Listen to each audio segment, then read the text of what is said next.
It usually happens when you're not paying attention. You sit down next to someone, a friend, a partner, maybe just your phone, and within seconds, your dog is there pressing into you, nudging your hand, staring up at you with those eyes. You probably laughed it off and called it cute, or told yourself they just wanted a little attention and moved on. But that moment wasn't random, and it wasn't just your dog being needy. There's something specific happening inside them when they do that, something that took scientists a surprisingly long time to name and even longer to fully understand. And there's one part of what they discovered that almost nobody talks about. Most dog owners have seen it. You're giving attention to another pet, or you turn towards someone else on the couch, and your dog suddenly needs to be part of it. They push in, they paw at you. Some dogs will actually walk between you and the other person, physically inserting themselves into the space like a furry, determined wall. For a long time, people assumed this was just about attention seeking, basic, simple, instinctive behavior. Your dog wants what you have. They want in on it. They don't like being left out. But that explanation isn't wrong, it's just not complete. In 2014, researchers at the University of California, San Diego conducted one of the first controlled studies specifically designed to test canine jealousy. They had owners ignore their dogs while paying close attention to a realistic stuffed dog, one that barked, wagged its tail, and looked convincingly like a real animal. The real dogs responded with snapping, nudging, and persistent attention-seeking behaviors directed at their owners. But what made the study genuinely remarkable is that the same dogs barely reacted when their owners paid attention to a jack-o'-lantern or read a book out loud. Think about what that means for a moment. It wasn't that they were being ignored. They felt that being replaced by something that looked like a social rival. The dogs weren't upset about losing attention in the abstract. They were upset about losing it to competition. That distinction matters more than it might seem, because it tells us something real about what dogs actually understand about the world, about relationships, and about their place in yours. But that's not the full story, because what researchers found next changed the way we think about dogs entirely. Jealousy, in the way scientists define it, requires a few very specific things. It requires an awareness of a social relationship, an understanding that a bond exists. It requires the ability to notice when something threatens that relationship, and it requires an emotional response to that threat, something that actually feels like something. For a long time, the assumption was that only humans and maybe a handful of great apes could do all three of those things at once. The emotional complexity involved seemed too high, too human. Dogs changed that assumption. Because what the research showed wasn't just that dogs get upset when ignored, it was that they specifically get upset when they perceive a rival, when they sense that something else, another animal, another person, even your phone, is competing for the connection they have with you. That's not random neediness. That's not a simple hunger for treats or belly rubs.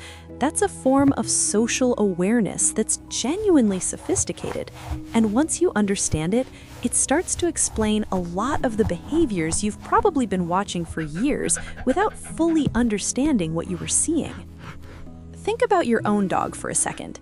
Have you ever brought home a new pet, or even just a friend's dog for the weekend, and watched your dog become a slightly different version of themselves? More clingy, more alert, more insistent about being in the room, on the couch, as close to you as possible. Or maybe you've noticed it in much smaller, quieter moments. You pick up your phone and suddenly your dog puts their head in your lap.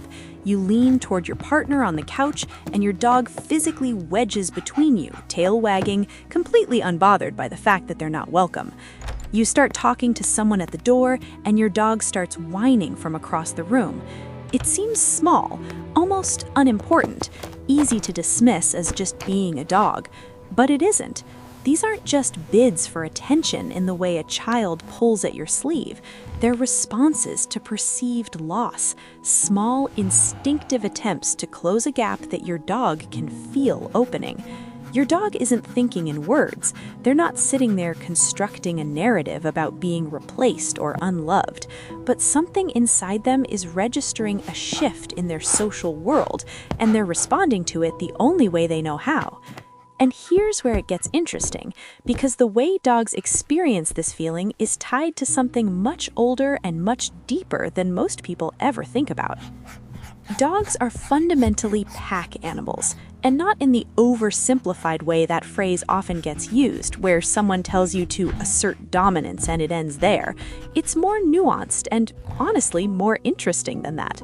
What it really means is that dogs are biologically wired to care about their social bonds, not as a preference, not as a personality trait, as a survival mechanism that runs through their entire nervous system.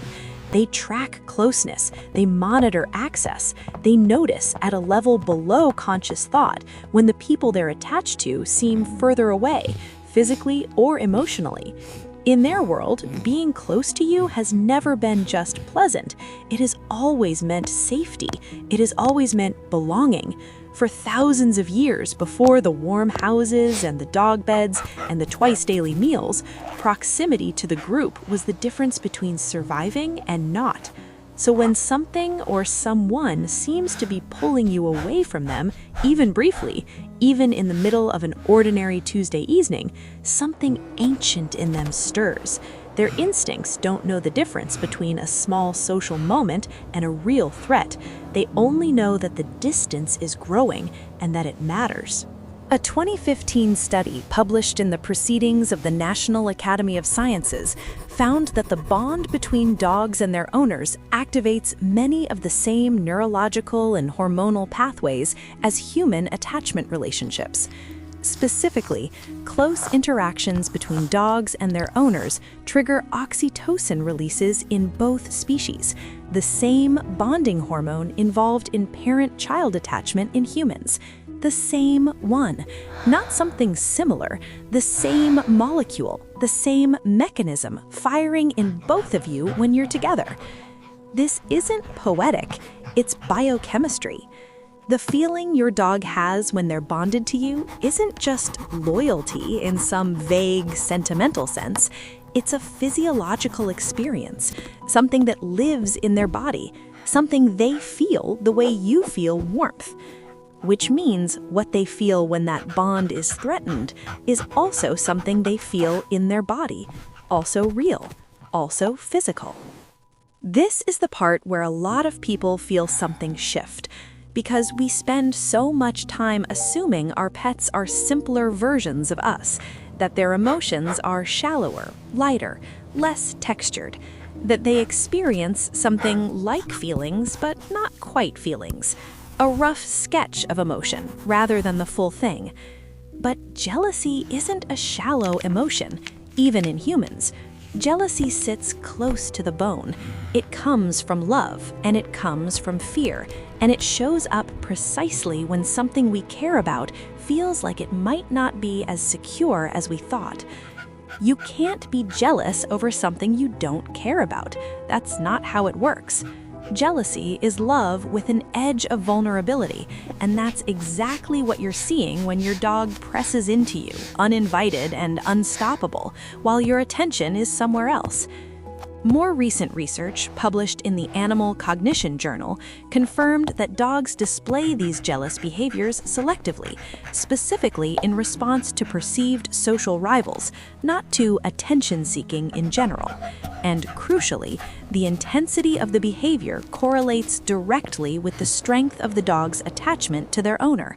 The more bonded the dog, the stronger the response. Jealousy, in this sense, is a direct signal of how much they love you. They're not reacting to being left out, they're reacting to the possibility of losing you.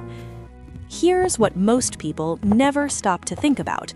When jealousy shows up in humans, we tend to treat it as something to be ashamed of, a flaw, an insecurity to manage and move past. We rationalize it, suppress it, apologize for it. Dogs don't do any of that. There's no shame in them. no performance, no calculation. When they feel that pull, when their sense of closeness and safety and connection feels like it's shifting, they just move toward you, quietly or loudly, or with their entire body weight. They close the distance. They make themselves impossible to ignore. There's something almost devastating about that kind of honesty when you sit with it long enough. Because how many times have you seen your dog do exactly that? Wedge themselves between you and something else, demand your eyes, your hands, your presence, without realizing what they were actually doing? How many times did you laugh and push them away without understanding that what they were offering you, in that clumsy and relentless way, was one of the most unguarded things a living creature can do? They were reaching for you, without embarrassment, without strategy, just reaching. Your dog doesn't think about tomorrow. They don't carry yesterday. They exist entirely, completely in the present, which means everything they feel fully and right now and without armor. The jealousy you see in them is not petty. It's not neurotic. It's something to train away without understanding first. It's clean. It's honest. It's love doing the only thing it knows how to do when it feels a little afraid. So the next time your dog pushes their way to your side, the next time they wedge into the space between you and something else, the next time they put their head in your lap in the middle of something that had nothing to do with them, maybe pause for just a second before you redirect them. They are telling you something, without words, without any of the complicated layers we wrap around our own feelings.